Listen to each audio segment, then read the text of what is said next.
for everyone else.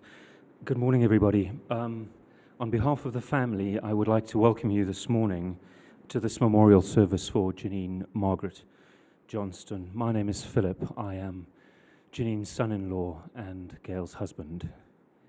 I'd like to thank everyone here and those online for joining us to celebrate the memory of Janiene today on what would have been her 81st birthday. The formal part of the service will be relatively brief. Daryl, Janiene's son, will be speaking, and he will be followed by Gail, my wife, Janiene's daughter. Megan, Janiene's granddaughter, will light a candle after Gail has spoken, and we will encourage everybody during that time just to reflect privately on their own memories of Janiene during that period. After the service, the family invites you to some informal light refreshments where we can all hopefully share some further private recollections and memories and also enjoy each other's company. Thank you. Daryl.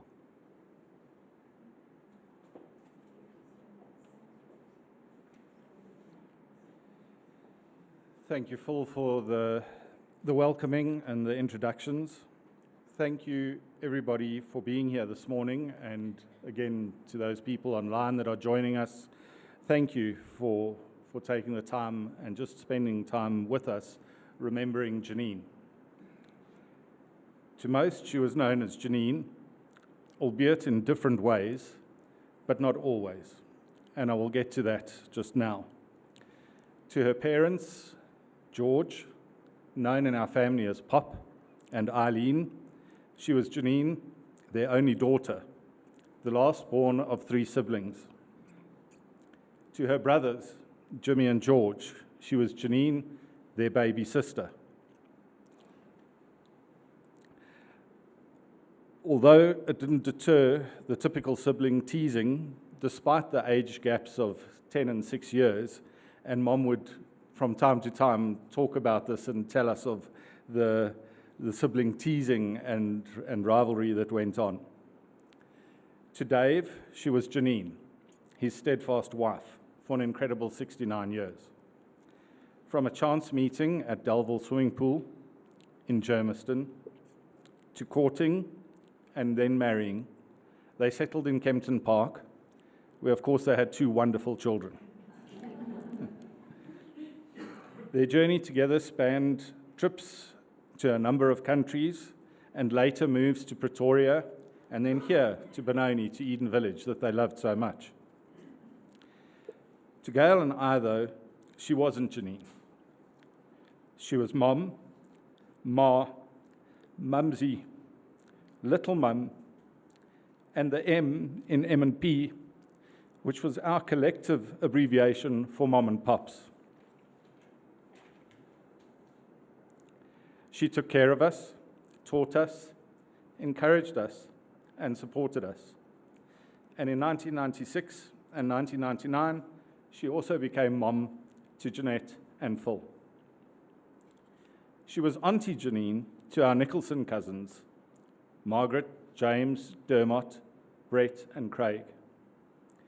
On Dad's side of the family, she was always called Jay by her brothers and sister-in-law, Rob, Wendy, Jean, and Dave, and by extension, Auntie Jay to our cousins Sarah Jane, Andrew, Carol, Cheryl, and Kian.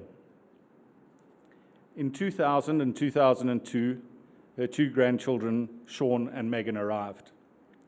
And being ever practical, she thought if she was called Nana and Jeanette's mom was called Nana, this would cause confusion for the children. So her suggestion was to be called Jan, an abbreviation or shortening of Janiene, but close enough to Nan and Nana. Of course, young tongues navigating new words, this proved a little bit difficult, and she was known as Jam. I can either deny or accept responsibility for encouraging children to call her that because I just thought it was so cute. And it stuck, if you will excuse the pun. I think she was a bit apprehensive about it to start with, but it grew on her, and she grew to love it. On the subject of jam, I'd also like to just read a message from our son Sean, who's in the UK. We are here to celebrate Jam and the wonderful memories we have of her. I will never forget how kind and caring she always was. And I'm reminded of the one time driving in her car with the fluffy seats, sitting next to Megan with a cup of bran sticks, both because Mom was an avid bran fan and foisted it on anybody she could. And we imagined eating twigs from a tree. She was a patient person. I remember how she would sit and watch me try and pop a wheelie on my bicycle for hours, just being a supportive granny. The only time she ever raised her voice was when we sat and had our elbows on the dinner table, something I think she got from her dad, our pops, who was very strict about these sorts of things. Now, every time I put my elbows on the table, I remember her. I will miss her forever in our hearts, forever in our memories. Rest in peace. Love you, Jam. She was also Janiene to her co-workers at Johnston and Matthey, and many friends over the years, particularly in her much-loved flower arranging, especially in the Ikinobo arranging, which she really treasured and loved. Mom's creativity spanned a variety of pursuits over the years, from cake decorating to macrame, sewing, knitting, and of course gardening. She certainly transformed the gardens at Bryn Tyrrell in Aston Manor, Timbavati in Pretoria, and here in Eden Village. Janiene, Jay, Jam, Mom. She was an incredible lady, intelligent, determined, loving and loved. We will miss her dearly, but are grateful to have had her with us for so long. In closing, there are a few events at the very end I would like to reflect on.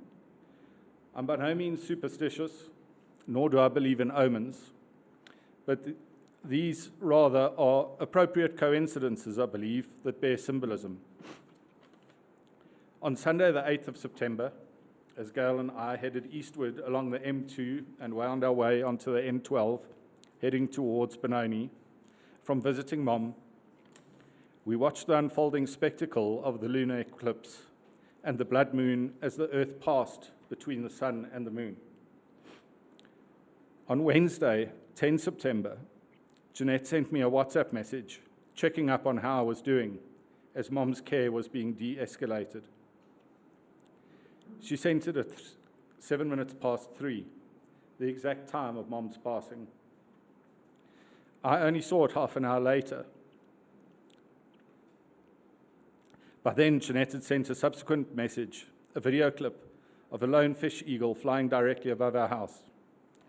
Its unmistakable cry, piercing the silence,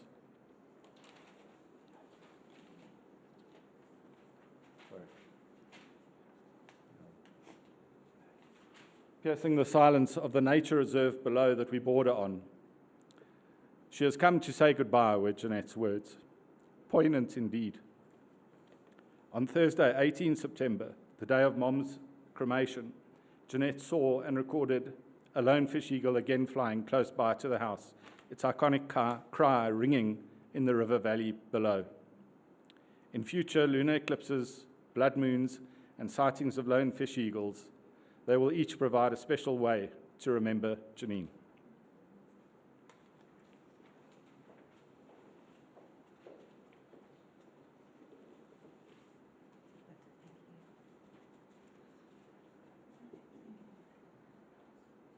I'm of an age where these are now required.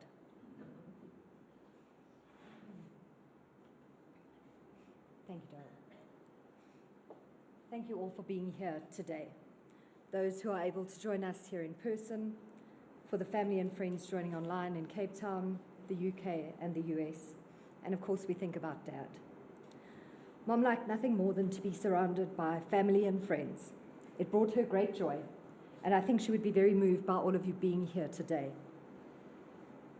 celebrating her life on her birthday. Mom commented often while she was in hospital about how lucky she was to have the family and friends she did, the hospital visits and the messages. She was touched and almost surprised by how people cared for her. I'm so glad she got to have that experience, and for that moment in time, being the one taken care of. Mom was, as Daryl has said, many things to many people. She was a daughter to Pop, George, and Eileen Steele, a third and late joiner to the family. She always spoke fondly of growing up at Dill Road in Johnston, her father's beautiful garden, from whom she developed her deep love of gardening. Dahlias the size of your hand, she would tell me. Salt on oats, a lot of pepper, which she also loved, as you do too, Uncle George. Elbows crashing down on the dinner room table if you would carelessly place them there after dinner. And as an adult, when Pop unexpectedly answered the phone, something he never did, thinking she had the wrong number because she in fact didn't recognize his thick Scots accent over the phone. And her mom, never failing to produce a nightly 3-course dinner, possibly the consequence of growing up and helping to run a boarding house, her love of baking, her devotion to family, first footing in the neighborhood on New Year, and lifelong family and friends. She was a sister to her darling brothers, Jimmy and George. Jimmy, who gave her pocket money and took her along to tennis tournaments, which made her feel awfully grown up, and George, always so kind and thoughtful, painting her bicycle red when she coveted his newly painted bicycle, or volunteering to paint her bedroom wall red after her mom said no, and backed to cream if it looked too terrible. Who also gently explained that there could well be undiscovered countries left to discover when she once asked, and that asking questions was never silly, but helped you to think about possibilities. She was a wife for over 59 years, having met Dad at Delville Swimming Pool at 16. In the early days of their marriage, Dad said, "Once is asking, twice is nagging." The irony of this is not lost on anyone who ever saw his study and knew Mom's preference for order. They built a quiet life together, characterized by dancing in the living room, Sunday braais, camping, cats as pets, scuba diving, family and friends. They traveled, enjoying the opportunity of Dad's work that took us to the UK for months at a time. We road tripped, visited castles, and for Mom, gardens designed by Capability Brown. She loved the exposure to design and brought home rolls upon rolls of wallpaper, fostering my lifelong love of William Morris. She was our mom.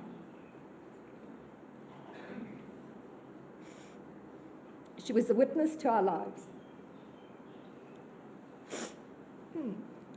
She patched us up when we fell off bicycles, finished nearly every single home economics project I ever had. She baked crumpets on rainy days, fostered a love for reading with trips to the library, including always one Afrikaans book, and heaven help you if you didn't take one, you were sent back. She designed and made countless dance competition costumes, advocated for us when we needed her support, and attended the final assembly when I left teaching, sitting in the gallery. She loved hearing stories about my travels on the continent for work, typically involving hair-raising traffic or delicacies I had to politely decline, or my adventures with Philip.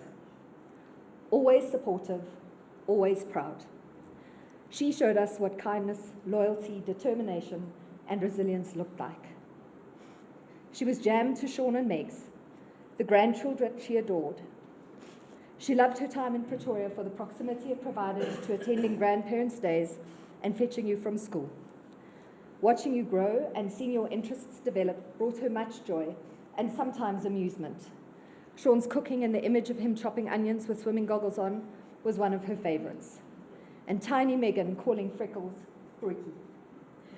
She was so proud of you, Megan, when you were elected to the SEC. She loved seeing the photos of you both sailing and hearing stories about the dam and youth nationals. She was impressed by you taking yourself off to the UK, Sean, carving your own path. She loved hearing about your adventures, but was equally worried that you were sleeping enough, eating well, and safe. And while in hospital, she was dishing the tea on Megan, and so happy that you have settled in KZN, found a great place to work, and good friends. She was an aunt, proud and appreciative of the diversity of her nieces and nephews, loved recounting stories of cuzzy get-togethers and 7 bodies lined up in sleeping bags on the lounge floor, and the grand farewell wave when we departed a family gathering. She was a friend. Meeting people and connecting was a unique gift of Mom's. She loved to chat and learn about others. Her hobbies often creating deep and long-term friendships, like those she met at flower arranging and her deep, deep love of Ikinobo. She was a colleague from which she grew lifelong, loving friendships. And she was a mother-in-law. A whirling dervish by nature, she always appreciated how Philip could make her laugh and slow her down. And Jeanette's joy when laughing at herself and labeling food with unique abbreviations.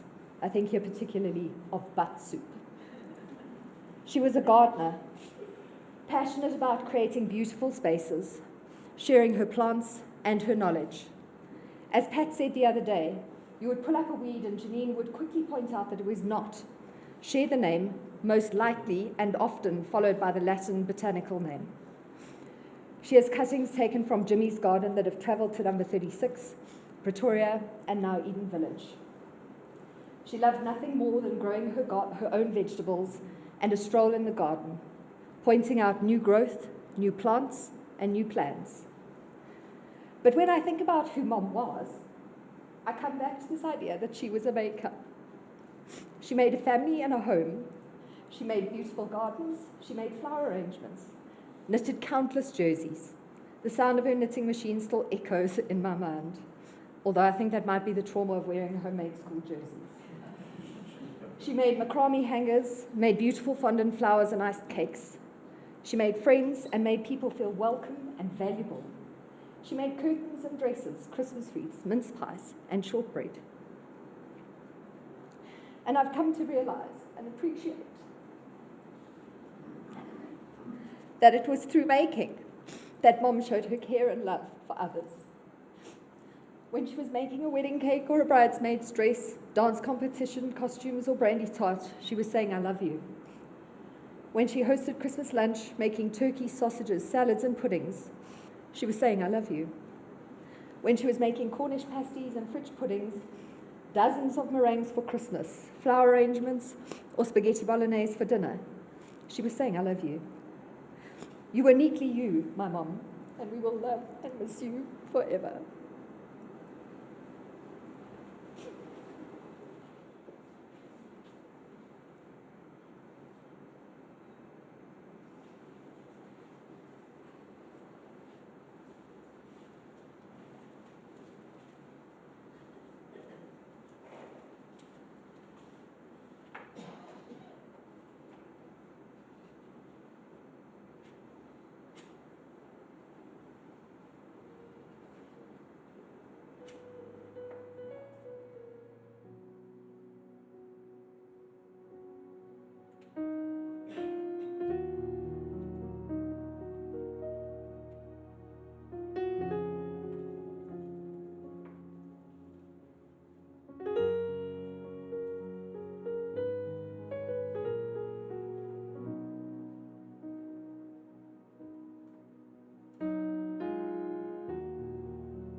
Thank you, everybody.